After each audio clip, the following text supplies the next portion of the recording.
Paano niyo ako tinanggal? Sino po nagtanggal sa akin? Hindi niyo man lang ako kinausap. Oo nga. Di ba? Not even a modicum of respect was accorded to this representation in replacing me as vice chair of this committee. At kasama ako sa majority. Paano ba yung i-text mo ako? Kong, pasensya na, may kursunada sa posisyon mo. Opo. Ibigay ko muna sa kanya. Pero member ka pa rin. Halimbawa ganon. Paano yung budget namin bilang isang institusyon dyan? Oo nga pala. Sino sa palagay mo ang nag-represent sa amin para busisiin ang budget ng House of Representatives? Meron ka bang nabalitaan na binusisi ng isa sa amin? Naalala mo ba kung sino yung nag-sponsor ng budget namin? Wala, parang wala akong maalala ko. Naalala mo ba kung sino yung committee na tumuntun sa budget namin? Sino yung nagrepaso? Parang Meron ba? wala akong maalala ko. Meron ka naalalang tanong na nagtanong sa budget ng Congress? Wala. Hindi ko nga kasi alam kung dinidepensa pa para ninyo yan. Kaya nga, anong pinag-iba namin? Yun na nga yung sinasabi ko, yung respeto sa pamamagitan ng tradisyon. Yung budget ng Vice President, gusto lahat magtanong. Naglululundag lahat na pagtatanungin ng Vice President doon sa kanyang budget. Yung kabuuan ng budget, binabawalan kaming magtanong. Hindi mo ba nakita yung kabalintunaan dito, Jen? Kaya nga gusto ko magkomento ka kanina pa eh. Naisip mo ba? Saan nakabatay ang katwiran dito?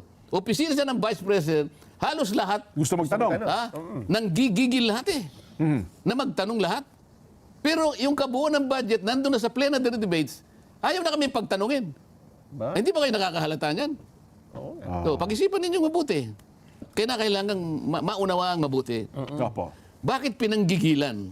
Hindi ko sinasabing wala silang karapatang magtanong. Pero dito halatang halata, pinanggigilan ang opisina ng Vice President tungkol sa kanyang budget. Pero yung kabuuang budget na 6.325 trillion na nakalatag na ngayon sa plenary for consideration, bawal na kami magtanong.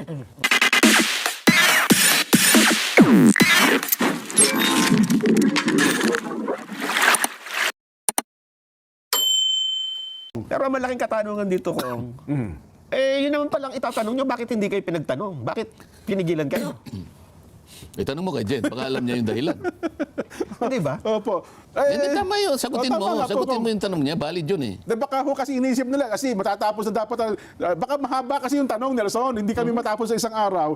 September 25, dapat matapos. May submit na ito sa sa Senado. Bakit? Yung bang pagbusisi sa budget, pabilisan din? Sana nga po, hindi naman talaga pabilisan. Kaya nga nilagay ko, kaya nga pinag-uusapan, power of the bourse. Wala ba kaming obligasyon na busisihin yun? Sang-ayon dun sa itinatadhana ng mga batas at saka yung direksyon papunta dun sa ating mga kababayan, lalo na yung sektor ko nga. Kaya ko tinatanong dun eh. Bakit mo bibilisan? Kung wala namang kasapatan ng discussion sapagkat hindi malinaw, ito nga tinatanong ko, ilan ba yung pwede nating iahon? Bigyan mo ako bigyan mo ako ng porsyento. Sabihin mo ngayon para sa susunod na taon, nakalista yung porsyentong binigay mo sa akin, walang natupad. Ayun, may target. Isipin mo sa briefing pa lang. Alam naman ni Nelson to eh. Nelson, sa briefing, bibigyan ka ng 5 minutes. Hindi ba minsan nagsabi ako sa inyo, nagsusumbong pa. Anong may tatanong ko? Sa kuryente pa lang eh. Hindi ko lang may tatanong lahat. 5 minutes lang ang binigay sa akin. Pagkatapos, pagdating na sa plenary debate, hindi ka pa makakapagsalita. Anong klaseng ito? Anong klaseng paghihimay ng budget? Ayun. Well, Kong, nandiyan na yan. Nangyari na po yung hindi natin inaasahang pangyayari. Pero hindi pa tapos eh. Nung kausap nyo sila, Kong, siyempre alam namang tapos na kagad, hindi kayo pinagsalita. Meron bang sabi man lang na, Kong, sandali lang, hindi ka pwede magtanong. Meron ka bang assurance sa'yo na ito namang tatanong mo may sagot naman pala yan eh. May ganun ba? Wala nga, hindi. Basta, walang pinapayagan eh. Sabi niya, kailangan humingi ka ng permiso kay majority leader. Hindi mo naman makita si majority leader. Kahit makita mo si majority leader, maghingi ka kay speaker. Ayoko na ng ganun. Kay senior deputy majority leader. Hindi rin alam ni senior deputy majority leader. Ganun ba tayo ngayon? Bakit kinakailangan hingi pa kami ng permiso? Member kami ng member kami ng Kamara de Representantes. Opo. Bakit wala ba kaming karapatang magtanong? Well, Kong. Bakit yung mga miyembro lang ng minority, ang miyembro ng House of Representatives, kakarampot yun eh. Ito na siguro, Kong, ang sinasabi namin ni Nelson, natanggapin na natin ang katotohanan, unti-unti na nawawala ang maraming tradisyon ng Kamara. Unti-unti. Opo. Dito mukhang hindi unti-unti, mukhang naparami yung kinalimutan ng mga tradisyon eh. Ganun ho ba? O nga pala, may mga Well, ito na, Kong, bago tayo lumipat, may latag natin yung ating Vox Populi sa ating mga kababayan. So ano na lang ang katiyakan natin kung meron ba tayong katiyakan ngayon? Hindi kayo nakapagtanong na sa mga susunod ng mga taon ay maraming aahon sa kahirapan sa ating... Kasi laki na ng budget natin eh. Di ba? 6 na trilyon mahigit eh. Ay, hindi, paano ako magkakaroon ng kumpiyansa na ma-attain nga natin yung dalawang objectives na yon? Ayaw mo nga kaming pagsalitain. Sana man lang, kung pinayagan kami, nailatag namin ang gusto naming tanong na sagutin nila, para sa ganoon, nakikita natin na meron palang mga bahagi na nakalagay dito sa mga kung saan-saan. Ngayon, yun ngayon ang titingnan namin. Kung totoo talaga na nandoon. Ayun. Masaya ba kayo Aha. na yung mas maraming miyembro ng Kamara, kung ang pag-uusapan ay yung paghihimay sa budget, ay hindi na pinayagang magtanong. Ayun. Ayun nga. Masaya ba kayo? Pero kahapon ko nakita ko ang haba. Si Herrera ba minority na? Minority na nga sila Minority yun kasi eh. akala ko kaya pala. Minority na nga lang eh. So sa mga tweet, ang pagtatanong ay napunta lang sa perspektiba ng kukonti. Ang ibig bang sabihin, sila nang nakakaalam Ayun. ng mga dapat itanong? Oho. Ay, nako. Sige. Meron pang nag-komento dito, Jen. Oo, sabi. Sabi, ginurgur. Ano may ginurgur? Ginurgur. Ginugurgur yung signal. Ginurgur na nga siya. Tinanggal na siya as vice chair. Sa Bisaya kasi Tinanggal parang... pa as member. Oo. Ganun ba? Yun ang sinabi nila kanina eh. Kung Hindi na tinanong ko kayo sa kanila, vice At kung pag-usapan natin yung kanina lang, napanood ko kayo, yan pa po ang suot ko, parang wala pa tayong isang oras. Meron palang pagdinig kanina, ang isang komite, parang parang ang counterpart nito sa Senado, yung Blue Ribbon Committee, tama ba Kong? Yung good government, yan po. At doon po, inimbitahan nila kanina ang pangalawang Pangulo. Nandun naman po ang pangalawang Pangulo, VP Inday Sara, pero ang nangyari, mukhang, dapat ba mag-oath, Kong, yung mga nandun, at mukhang hindi ata nag-oath si VP Inday. Ano ba nangyari kanina, Kong? kasi traditionally, kapag ka ikaw ay inimbita as a resource person, Okay. siguro nakikita niya yung maraming mga nakitang mga irregularities. Opo. Unang-una, gumagawa ba kami talaga ng batas nung pinatawag siya? Aha. Ang pinag-uusapan kasi is budget briefing. At ngayon, plenary debates na. Opo. Nang dahil lamang sa isang privilege speech nung isa sa aming mga kasama, Opo, oho. yun ay kaagad na nirefer sa Committee on Rules. So tama, una ko nga, tama po ba? Kasi may nag-privilege speech. Kung di ko nakakamali, Congressman Roland Valeriano po yan po, ng Maynila, ang nag-privilege speech. Yun nga daw, si Kong Valeriano ay nagsalita. Hindi ko nga naihayag kagad yung objection ko doon sapagkat nahuli nga akong dumating kasi bago yon meron akong dinaluhan na isa pang committee hearing Okay. yung tungkol doon sa prangkisa naman ng Davao Light and Power Company. Electric Cooperative po ito. Oo, na kailangan akong pumunta ron para sa ganun ay iparating ko yung aking misgivings kung hindi man objection. Kasi napakaraming areas ang sinakop ng Davao Light. Opo. Doon sa bandang Davao, ano? Na kung saan ay merong existing franchise doon, yung Nordeco eh. Ang sabi ko, paano mangyayari rito kung sakasakali merong dalawang nagseserbiso sa isang franchise area? Opo. At pagkatapos, dahil sa laki ng Davao Light, eventually mapapatay niya yung Nordeco. Kakainin niya, opo. Kasi yung Nordeco, merong existing franchise. Opo. Ang sinasabi sa batas kasi dyan, kinakailangan yung prangkisa ng mga electric cooperatives, Opo. payagan mong matapos niya yung kanyang termino. Okay. Ito, pinayagan nila na kunin yung mga areang sineserbisyuhan ng Nordeco, Nordeco, na sila na yung magsaserbisyo. Samantalang may existing franchise po siya. Merong existing franchise. Ayun. Sabi ko, alam ko pinayagan sa isang kaso, pinayagan ng Korte Suprema yung multiple franchises in one service area. Okay. Pero sabi ko, kailangan malaman nyo, kaya pumayag ang Supreme Court doon, gagawin lamang yon in pursuit of the common good. Okay na, kailangan pag-usapan natin ano ang common good dito para payagan natin yung pagkarami-rami ka akong sinakop na area ng Davao Light. Oho. Unang-una na nakikita kong mali dyan, mawawala yung competition. Kasi mamamatay yung Nordeco. Okay. Sabi ko, Mr. Chair, ilang ka akong beses binanggit yung salitang competition sa Republic Act 9136, itong EPIRA. Opo. Hindi niya alam. 11 times. Okay. Oho. Yung salitang anti-competitive, 10 beses niyang sinabi dyan. Okay. Yung salitang competitive, 10 beses din binanggit dyan sa batas na yan. Anong ibig ko sabihin? Ang batas na yan ay nagsusulong ng competition. Papatayin mo yung isa, Oho. O, di wala ng competition. Paano ngayon nasusunod yung batas? At paano tayo nakakasiguro na mas bababa? Sa ngayon, sinasabi ka ako ng Davao Light na mas mababa ang makukuha niyang presyo, ang may bibigyan niyang presyo, dahil hindi niya sinasabi sa inyo, kumukuha siya kako ng kuryente doon sa Agus Pulangi power plant, okay. yung Oho. hydroelectric plant diyan sa doon sa Agus Pulangi. Oho. Tapos sabi ko sa ERC, bakit kasi pinapayagan ninyo na makakuha siya ng halos 50% ng capacity ng Agus Pulangi? Ba't hindi nyo ibigay sa Nordeco? Yun na nga. Yun ang Ang Nordeco, sabi ko, ang kanyang kliyente, Oho. puro mga residente. Okay. So kapag ka sa Nordeco mo binigay yan, lalong may bababa ng Nordeco. Binigay mo ako sa Davao Light, ang consumers niyan, puro industrial and commercial. Commercial establishment. Ayun. Pangalawa, Davao Light is a private stock profit-oriented company. Okay. Yung Nordeco is non-profit. Ayun. Oho. Kaya sabi ko, tinatala ko yung objection ko dito para pag-usapan muna natin, huwag nyo nga approve yung substitute bill na yan. Mukhang talong-talong ang Hindi Nordeco ko doon, maintindihan. Kong. Nasaan ba ako yung Nordeco? Bakit hindi ka ako pumalag? Yun na nga. Kaya Mukhang... nagmamadali ako, umalis ako dahil pupunta pa ako doon sa isa. Ayun. Kaya oho. sinasabi mo, ba't ako wala? Nahuli ako dahil gusto ko pang Oho. gusto kong ihayag yung aking objection doon sa kuryente. Ng Nordeco at ng Davao Oo. Light. Opo. Oho. Oo. Well, abangan natin yung punto na yan. Malaking issue din pala yan, Kong. Ano? May kinalaman po sa mga consumer ng kuryente. Hindi naman ako pupunta doon ng walang dahilan eh. Opo, opo. Well, ito na nga po, Kong. Napunta tayo dun sa... so ano pala yun? Ano ba? Investigation po ba yun?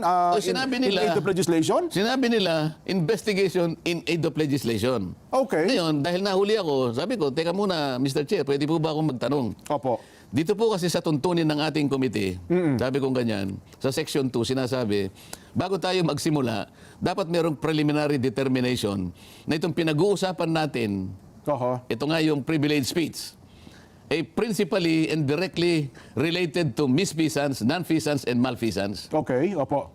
Kasagot-sagot nung chairman. Chairman ng komite, oho.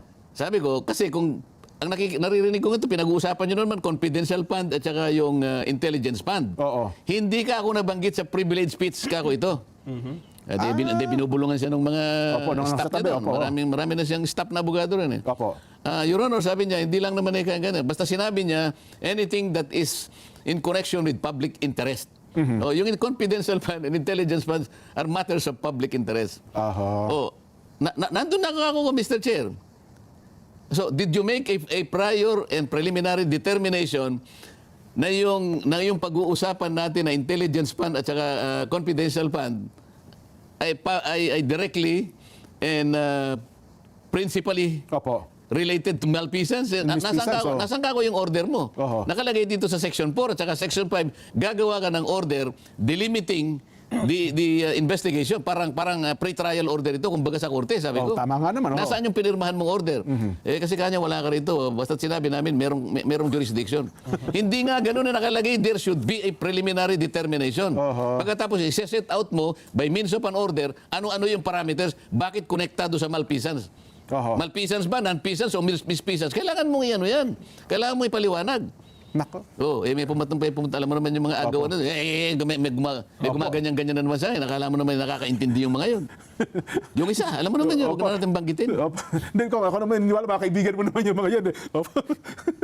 Hindi, pero doon sa punto, Kong, ako nagingiti sa Sa bagay. kasamang palad, kaibigan ko nga. Ayun na nga po, Kong, mga kaibigan nyo. Kaya huwag na natin banggitin, baka magdamdam pa. No? Baka naman nag-usap-usap sila, Kong, kasi dito nabigla ang marami. Dati pala kayong vice chair ng committee ito. Kanina lang namin nalaman na hindi na pala kayo vice chair at hindi na rin pala kayo miyembro ng naturang komite. Paano kasi, nung ako'y nagpahayag na, Opo. tinatanong ko yung COA, sabi ko, Mr. Chair, I will take advantage of the presence of the representatives from COA. Opo. So, tinatanong ko, alin-alin po bang opisina Yan, opo. ang nabibigyan ng confidential or intelligence funds? Opo, oo. Makikita mo yung pagsagot nila, parang alumpihit pang sumagot parang hindi nila alam. Ang dami nila eh. Ano po, LGU po? Sino nga sa LGU? Ayun. Hindi ba yung mga opisina ng mayor? Hindi naman po. Oo nga, aling opisina ng mayor. Sa dami ng mayor natin dito sa bansang ito, at saka mga gobernador, GOCCs, Office of the President, yung kapulisan, even the armed forces of the and the intelligence agencies of this country are recipients of intelligence and confidential funds. Sino-sino? Bigyan mo ko ng ballpark figure.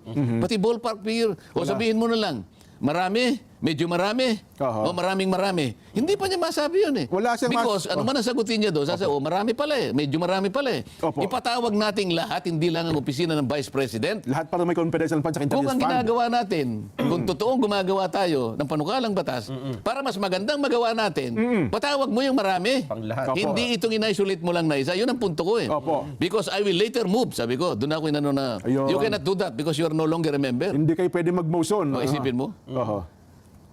Gusto ko para wag lang umahahaba lang eh. Tsaka Opo. magkakasamaan lang na loob eh. Gusto ko sana sabihin, paano niyo ako tinanggal? Sino po nagtanggal sa akin? Hindi niyo man lang ako kinausap. Oo nga. Di ba? Not even a modicum of respect was accorded to this representation in replacing me as vice chair of this committee.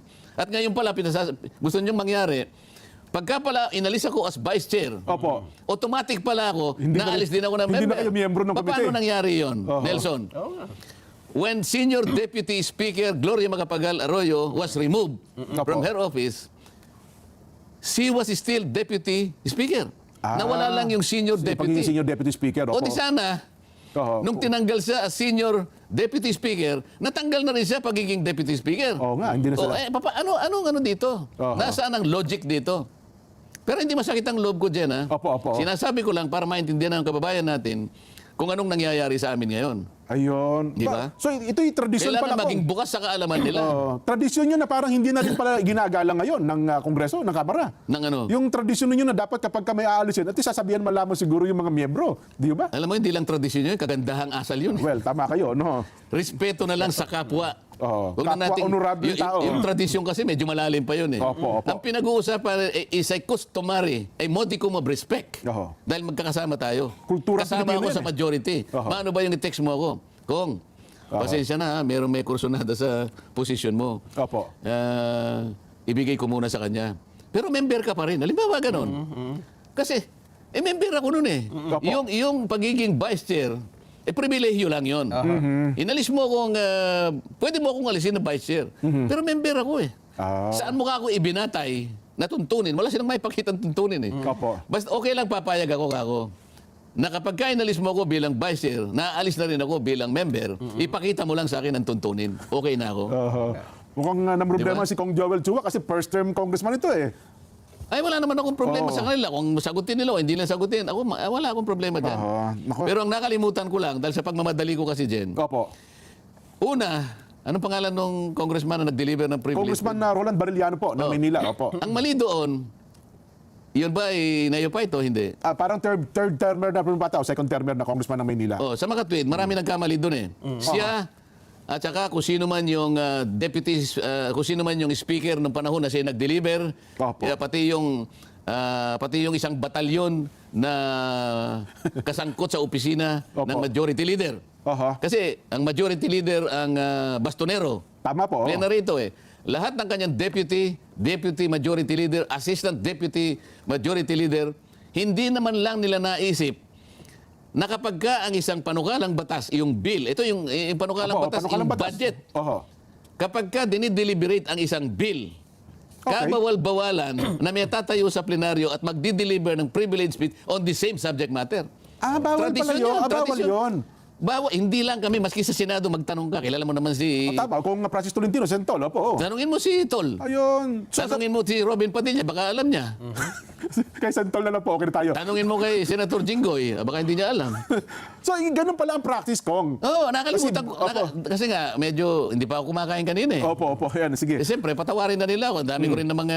Nakalimutan niyo yung yung notes niyo. Pumunta ako sa kuryente, ang lakas pa ng ulan. Yung note ko, hindi ko dala. Kasi kung binubulsa ko dito, ang ginawa ko, wala na. So, akala ko tapos na ako. Yung minota ko na nandun sa pangatlong bahagi, hindi ko na naalala. Ayun. Ngayon, hindi pwedeng mag-deliver siya. Bawal yun. Dapat pala pinigil siya nung kung sino man nakatayo sa O, ang oras na tanong, yun. bakit hindi pinigil ng presiding officer? Yung presiding officer, Okay. opo. O, so, wag na yun kasi deputy speaker yun eh. Opo, oo.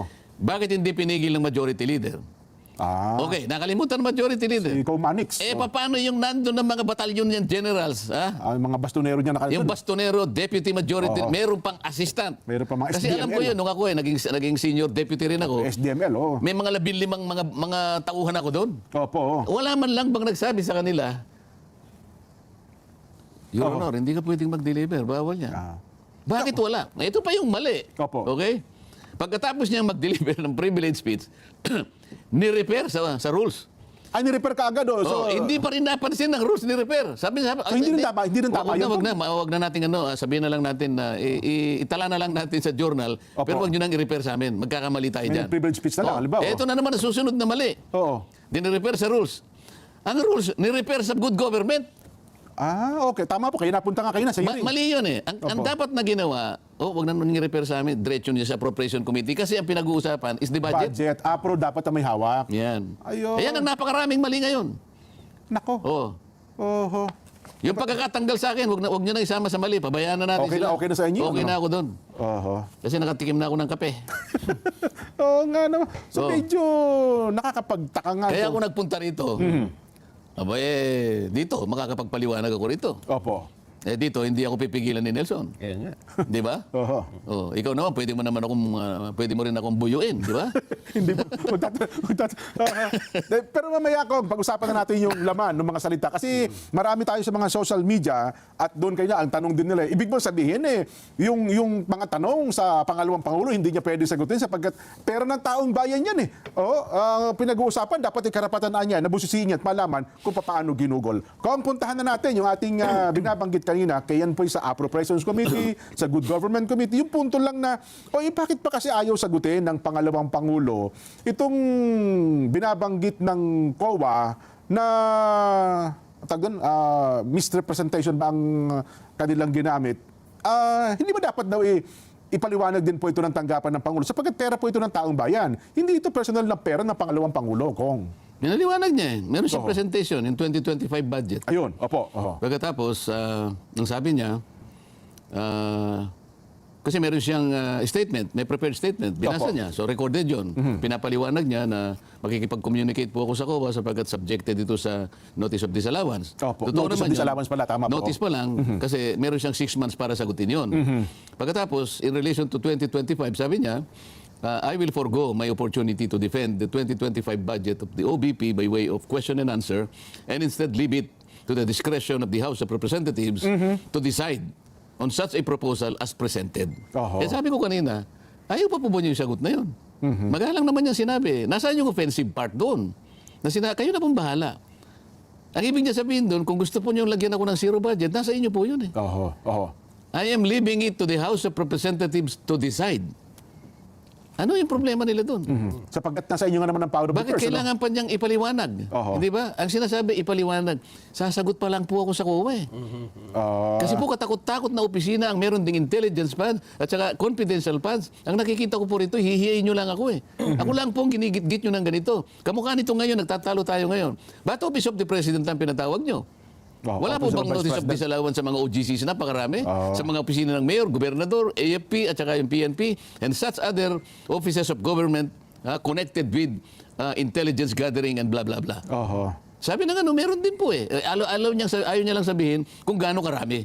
Ayan. At saka ang sinabi ng COA representative kanina, ang nakahawak lang pala nila dokumento ay yung dokumento ng office ng tanggapan ng pangalawang Kaya Pangulo. nga, bakit hindi Ayun. nila in-anticipate na po pwede rin naman tanungin ilan-ilan pang mga opisina ang mayroong ganitong klaseng pondo na inisyuhan nyo ng notice of disallowance? Oho. Kaya makita mo, sa dami po ninyo, yan, wala man lang makakapagsabi kahit na ballpark figure sapagkat nakatuon lamang sila sa opisina ng Vice President. Oho. Ngayon, dadako tayo doon. Bakit po nagkaganon? Dati naman hindi po kayo nagtatanong o gawa-gawa na lang o sinadya po ninyo ngayon. Oho. Sapagkat kung tutuusin, parang may immunity eh. Dahil nga doon sa tradisyon eh. Opo. Wala naman tinatanong noon eh. Maliban lang ngayon. Ngayon lang kayo naglulundag. Yung sinasabi nga natin. Nagdadadamba kayo. Halos nag-aagawan kayo na kayo ang mauna. Ayaw daw po nila ng mga naglulundag, no? Naggigit-gitan kayo. Gigil kayo. Na magtanong. Di ba? Oho. Pero kasi naman, Kong, sa ibang mga vice president, kayo na pinalutang din po, no? Wala kayo. Kasi naman daw parang kagandahang loob na lang nung nakaraan na binigyan ng confidential fund ang tanggapan ng pangalawang Pangulo. Pero sa mga nauna naman daw, ang pangalawang Pangulo, wala naman daw talaga yan eh. Di ba? O ayun ang problema natin eh. Oo. Binigyan ninyo eh. Nagkataon na ang pagtitiwala sa dalawang pinakamataas na posisyon sa ating pamahalaan ay nire-represent ng Office of the Vice President and Office of the President. Oho. Kung sa judikatura naman ang pinag-uusapan, nandiyan ang Supreme Court, nandiyan ang Court of Appeals, nandiyan yung Court of Tax Appeals, ang Digang Bayan, nandiyan yung mga Courts of First Instance, ito yung RTCs, at saka yung MTC. Lahat ng mga nito eh. Oho. Hindi naman pinagtatatanong yan eh. Paano yung budget namin bilang isang institusyon dyan? Oo nga pala. Sino sa palagay mo ang nag-represent sa amin para busisiin ang budget ng House of Representatives? Meron ka bang nabalitaan na binusisi ng isa sa amin? Abi, bukod bang budget ang... sabihin mo, Bakit naman? Legislative kami. Oo nga pala, no? Oo. Oo. Hiwalay pa yan. Naalala mo ba kung sino yung nag-sponsor ng budget namin? Wala, parang wala akong maalala ko. Naalala mo ba kung sino yung committee na tumuntun sa budget namin? Sino yung nagrepaso? Parang Meron ba? wala akong maalala ko. Meron ka naalalang tanong na nagtanong sa budget ng Congress? Wala. Hindi ko nga kasi alam kung dinidepensa Yun na pa nga parang ninyo yan. Kaya nga anong pinag-iba namin? Yun na nga yung sinasabi ko, yung respeto sa pamamagitan ng tradisyon. Oho. These are four co-equal and coordinate branches of government. Oho. So yung pinakamataas dyan, ginagalang namin. Ginagalang natin. Pero doon sa punto ko, well, ito narinig ko na, napapanood ko din sa iba, hindi, siyempre may mga tradisyon niya tayo, pero siyempre bilang pinagkatiwalaan tayo ng pondo, accountability.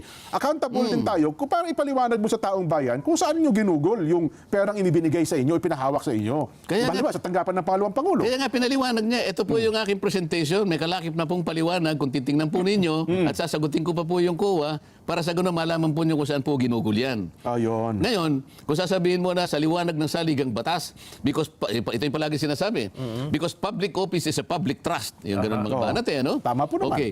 Sinasabi ba ng provision na yun ng saligang batas that because public office is a public trust, sinasabi ba niya na hindi mo na igagalang ang tradisyon? Sinasabi ba niya?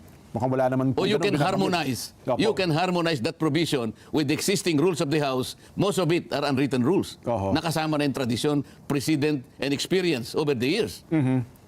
Paano, bakit hindi nila makilala? Hindi naman sa sinasabing hindi accountable. Ang sinasabi lang natin, merong paggalang, merong pagtitiwala, ibigay mo yun doon sa pinakadalawang mataas na posisyon ng ating pamahalaan. Kapag wala na yung respeto, paano ba yung sinasabi mong public trust? Oo. Ikaw hindi ka marunong mag-promispeto eh. Di ba? Bago mo invoke yung public trust, public office is a public trust, tingnan mo sa sarili mo, if you are competent enough to exercise the Opo. trust. Hindi, ayaw mong igalang eh. Oho. Sana kung hindi siya nagpaliwanag, sana kung hindi siya nag-present. Hindi nag-present siya. Pagkatapos nung sinabi niya, I forgo.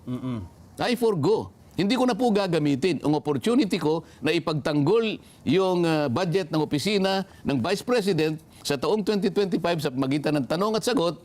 Kung hindi, ay iniiwan ko na po sa inyong pagdesisyon kung ano po ang kahihinat na ng proposal na ito sa inyo. Ayun. Yun ba'y kabastusan?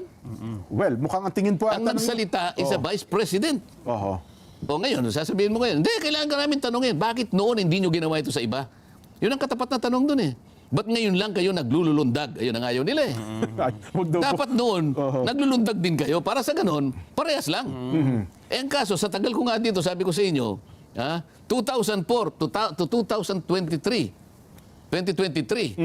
wala akong nakitang naglulundag. Ngayon lang 2024, dito ko nakita. Opo. Hindi kasi naman daw, Kong, ito naman ako, binabagin ko lamang din po ito. Wala naman daw po kasi sa kasaysayan na, mandakin nyo, 125 million naggasto sa loob ng 11 araw, Kong. Bakit? Parang hindi niya pangkaraniwan nga naman yun.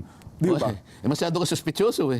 Hindi ba? Opo, yun sa... Bakit? Ba't hindi gagastusin kung talagang binigay yun? Kaysa naman dumating sa, isoli mo sa treasury. Anong nangyari sa PhilHealth na pera ng mga miyembro? Hindi ibinigay sa mga miyembro. Dapat sana ay nagamit ito sa pangkalusugan ng mga miyembro. Ayun, ibinalik sa treasury. Bakit? Pera na tao yun eh. Pera ng miyembro yun. Oo. Pagkatapos, sino ngayon nagsisisihin mo? Halimbawa, doon sa pagkakasoli noon, halimbawa, 1,000 ang namatay. Sana man lang, kalahati noon ay nasave mo, nailigtas mo sapagkat nabigyan ng karampatang lunas. Wala eh. Oo nga Sino naman, makapagsasabi Oho. na maaari kang nakapagligtas ng buhay? Hindi ganun nangyari. Oho. Pero walang naninisi doon. Buhay ang pinag-uusapan doon eh. Oho. Oo nga naman, ano? Ay, naku. At saka yung iba nga pinupuna dahil sa hindi ginagamit yung pondo dyan. Ayun, yung Diba? sobra naman ng pagtitipid, hindi naman nila ginugugol. wala nga pumapansin doon eh. Oo. Pareho lang naman ang epekto nun kung sakasakali baka mas malala pa eh. Oo. Oho. Yung Sinong pwedeng humatol ngayon? Okay, ginastos ko ng 15 araw, halimbawa, 11 araw. Sino makakapagsabi na mali yun? Okay. Sasagot pa lang ako Oo nga. binabanatan nyo na ako. Sasagot ako sa inyo. Sabi kanina nung COA, dahil po sa kakulangan ng mga ibang supporting documents. Oo. Yung iba po naman ay hindi naging compliant to sa mga ibang requirements na kinakailangan po, kaya po nagkaroon po ng notice of disallowance. Oo. So, sa sandaling mapatunayan niya yan, sa sandaling makakuha siya ng supporting evidence, halimbawa, sa sandaling makapag-comply siya, magiging allowed din yan, hindi ba? Oo, kanila, oo. Ba't hindi mo hintayin yun? Oo nga. Ay, paano nga pala kung lumabas ang pagkakataon after 6 months, sinabi ng COA, oy, allowed pala, tama pala yung report, yung disallowance pala ay... Tatayo daw yung privilege fees para sabihin niya, I'm sorry, Madam Vice President. Pero yung paggalang, hindi mo na binigay, di ba? Damage has been done. Tumira ka na kagad.